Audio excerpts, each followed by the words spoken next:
है 50-60 तक। 50 किलोमीटर पैदल दूर जाना पड़ता है। 50 किलोमीटर दूर उच्च शिक्षा हासिल करने, और हाथ में रोजगार नहीं आया, कुछ भी नहीं जॉब मिले, फिर भी काम हुआ। कहाँ से कर रही हैं बीए फर्स्ट ईयर? अच्छा, मतलब आप भी 50 किलोमीटर दूर पैदल जाती हैं पढ़ने? अब हॉस्पिटल होता है।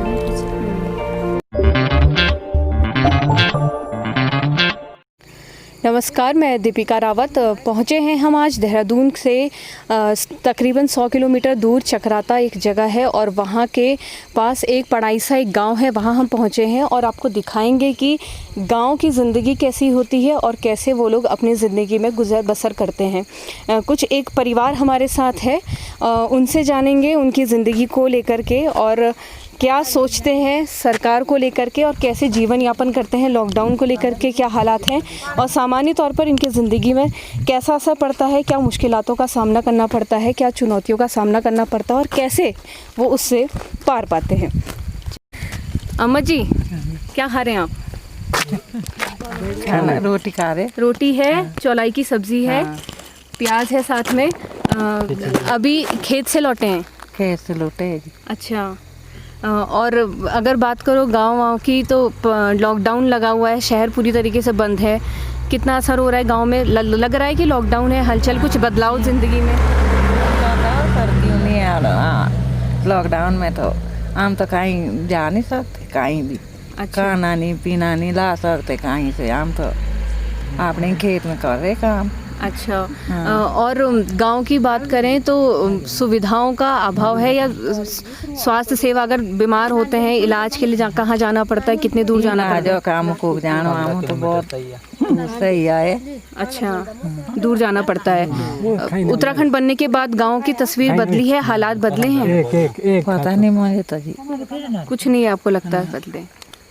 चलिए ठीक है, नौजवान हैं कुछ, उनसे बात करेंगे, जानेंगे कि क्या हालात हैं गांव को लेकर के। और आपसे बात करते हैं। आपका नाम? सोनू। सोनू जी, आप बताइए, स्वाद आ रहा है खाने में? अच्छा बना है? आप बताइए, गांव का अगर परिस्थिति की बात करें, पहले और अब के मुकाबले गांव में कितना अंतर, तस्वीर कितनी बदली?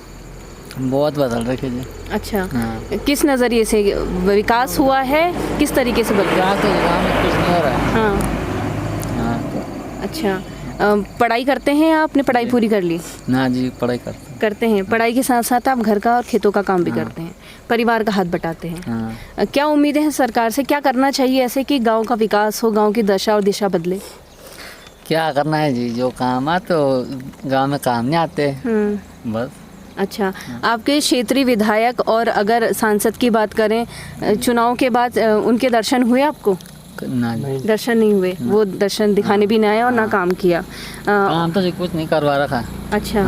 अच्छा, और लॉकडाउन को लेकर अगर बात करें तो कितने हालात बदले, कितनी तस्वीर बदली? लॉकडाउन में तो बुरे हाल हो रखे यहाँ पे। अच्छा। हाँ, घर से बाहर नहीं कोई निकल रहा। अच्छा, अच्छा जी। आपके गांव को लेकर एग्जांपल सेट करें, उदाहरण दे आपके गांव का। क्या लगता है आपको, गांव में पहली प्राथमिकता किस चीज़ की होनी चाहिए कि गांव में ये विकास पहले होना चाहिए? जी, गांव में तो ना तो वो है हॉस्पिटल, हाँ जी, और ना कुछ और ऐसी चीज़ें वो गुजारा हो सके। अच्छा, चलिए आगे देखेंगे, पता चलेगा आगे जाके।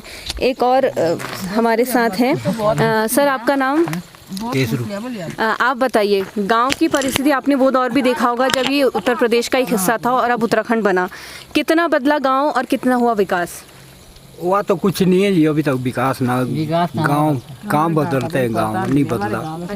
ना गांव का प्रधान नहीं हमारे यहाँ बना। अच्छा। और दूसरी जगह बनता है प्रधान भी। अच्छा। हाँ जी, और क्या करना ज़्यादा हमने, काम धंधा तो ये कुछ नहीं मिलता ऐसे। मिलता है तो लोग बाग खाते हैं अब, और पैसे भी आते हैं और खाते हैं। हमें कोई नहीं पूछता। अच्छा जी, चलिए, एक अम्मा है, उनसे बात करेंगे, शिक्षा को लेके आप काम करेंगे। अम्मा जी, आपका नाम? मेरा नाम पानो। अच्छा, आप बताइए, गांव की दशा दिशा कितनी बदली, सूरत कितनी बदली, कुछ विकास हुआ या नहीं? कुछ नहीं हो रहा हमारे गांव में तो। अच्छा, कुछ भी नहीं हो रहा गांव में, गरीब गांव है बस। हाँ। अच्छा, यही कर रहे, मजदूरी अपना काम, खेती का काम कर रही है। हाँ। गाय पाल रहे, भैंस पाल रहे, बस और क्या काम करना जी हमने। अच्छा। कुछ बच्चे हमारे बच्चे हैं, उनको कोई नौकरी भी नहीं दिला रहा। बस तब मजदूरी करनी पड़ती, पढ़ाई पूरी करते बेचारे और नौकरी कोई नहीं मिलती हमें हमारे बच्चों के लिए। बस यही अपना खेती का काम, मजदूरी का काम और कुछ नहीं है हमको। महिला शक्ति की बात की जाती है, गांव में महिलाओं की क्या स्थिति है और महिला कितनी शक्तिशाली हुई है जानेंगे। आप बताइए, महिलाओं के लिए हमेशा हर सरकार बात करती है, गांव के स्तर पे बात करें, महिलाओं का कितना विकास हुआ, महिलाओं के हित के लिए कितना ख्याल किस सरकार ने रखा? महिलाओं का कहाँ से विकास होगा? क्या विकास होगा? गांव में तो कुछ नहीं होता, कुछ नहीं, हमें तो पता भी नहीं होता क्या होता है। जो योजनाएं सरकार की हैं वो आप तक नहीं पहुंच पाती है महिलाओं के लिए, जागरूकता किसी ने दिखाई नहीं, है ना? बात करें अगर गांव को लेकर के, महिला आप हैं उस नाते आप बताइए क्या चीज़ें पहली प्राथमिकता होनी चाहिए सरकार की? क्या होनी चाहिए? जब कुछ हो ही नहीं रहा, जब हो ही नहीं रहा, हमें तो कुछ पता ही भी नहीं होता क्या होता गांव में, जब कुछ दिखा ही नहीं। अच्छा, स्कूल तो है जी हमें, अब हॉस्पिटल और तो है नहीं कुछ। मतलब अस्पताल बनने चाहिए, स्कूल है लेकिन 8वीं तक है और आगे की पढ़ाई के लिए दूर जाना पड़ता है। चलिए कुछ और लोगों से बात करेंगे, चलिए आपसे जानेंगे। अभी शादी नहीं हुई है आपकी, ठीक है, आपके पास सुनहरा भविष्य आपके आगे है, क्या समझती है सरकार को लेकर के, क्या करना चाहिए कि लड़कियों के लिए काम करें? सरकार को लेके ये समझना चाहिए कि सरकार ने जब हमें कुछ नहीं दे रहे तो हम क्या बोल सकते हैं। हमारे गांव में तो कुछ भी सुविधा नहीं आ रही हमारे लिए, ना कोई नौकरी लग रही, ना कुछ हो रहा, और सरकार से क्या फ़ायदा है? हमें कुछ भी नहीं है, हमें तो कोई भी नहीं देख रहे गाँव में कि क्या हो रहा क्या नहीं हो रहा। अगर गांव में काम आता है कुछ तो सरकार के पैसे खा लेते और लोग, और काम कुछ नहीं होता, फिर मजदूर के मजदूरी रह जाते हैं। बस। पढ़ाई कहाँ तक की आपने? मैंने BA फाइनल। BA यानी कि आप भी विकास नगर गई पढ़ाई करने? नहीं, मैं तो पुरवाड़ी गई। अच्छा, कितने किलोमीटर दूर है? है 50-60 तक। 50 किलोमीटर पैदल जाना पड़ता है। 50 किलोमीटर दूर उच्च शिक्षा हासिल करने, और हाथ में रोजगार नहीं आया? कुछ भी नहीं आया। अच्छा, अगर देखें गांव में, जैसे गांव के विधायक हैं, आपके विधानसभा क्षेत्र के विधायक हैं, लोकसभा क्षेत्र के आपके सांसद हैं, कभी दर्शन हुए चुनाव के बाद? कभी भी कुछ नहीं हुए दर्शन, क्या हमने पता नहीं कितना बोला कि आ जाओ कभी अपने दर्शन करवाने, पर फिर भी नहीं आए। क्या सुझाव देना चाहेंगे सरकार का, अगर सरकार तक आपकी बात पहुंचे, क्या सुझाव देना चाहेंगे, किस ओर उन्हें काम करने की ज़रूरत है? काम करने की क्या है, चाहे प्राइवेट ही जॉब मिले फिर भी काम होगा। चलिए आप बताइए, आपने पढ़ाई कहाँ तक की? इस बार BA फर्स्ट ईयर में। BA first year. आप कहाँ से कर रही हैं BA फर्स्ट ईयर? अच्छा, मतलब आप भी 50 किलोमीटर दूर पैदल जाती हैं पढ़ने के लिए। क्या लगता है आपको रोजगार को लेकर के मिलेगा, कुछ अवसर मिलेंगे, सरकार की ओर से कुछ होगा पहल? ऐसे तो हमारे गांव में कोई भी ऐसा नहीं है जो नौकरी कर रहा हो सरकारी, बस ऐसे होंगे 1-2 वो भी बस लड़के हैं, और लड़के को कभी रोजगार नहीं मिला, और ना ही जब सरकार की ना कुछ सरकार दे रहा है तो हम बाहर भी नहीं जा सकते, और यही रहता है कि अगर बाहर जाएंगे तो कि कैसा होगा, क्योंकि जब हमें कुछ सुविधा ही नहीं होती तो इसीलिए हम नौकरी का भी सोचते हैं, पर लेकिन होते हैं कुछ। अच्छा, तो रोजगार नहीं है, क्या संदेश देना चाहिए सरकार को कि सरकार ने इस ओर काम करना चाहिए?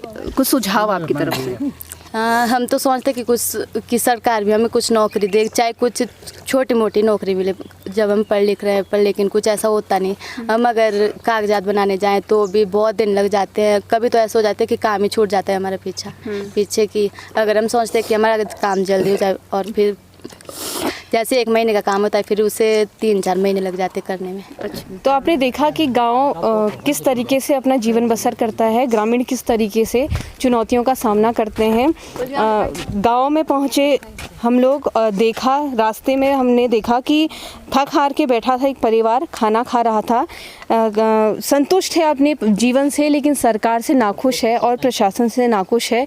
जो करना चाहिए था सरकार को वो सरकार ने नहीं किया, और जिस प्रशासन के कंधे पर जिम्मेदारी डाली थी ग्रामीण में विकास के लिए, वो खुद गांव नहीं पहुंचे तो विकास आखिर कैसे पहुंचेगा? जो काम चंद मिनटों में होना चाहिए उसमें घंटे लग जाते हैं, और जो कुछ चंद महीनों में होना चाहिए उसमें कई महीने लग जाते हैं। पढ़ने के लिए, उच्च शिक्षा हासिल करने के लिए 50 किलोमीटर का सफ़र तय करना पड़ता है, और उसके बाद भी हाथ में रोज़गार नहीं आता, हाथ खाली होते हैं। गांव की ये स्थिति हमने आपको दिखाई, आगे भी दिखाएंगे चक्राता का क्या हाल है। तब तक के लिए मुझे और मेरे सहयोगी सैफ जाफरी को दीजिए इजाज़त। नमस्कार।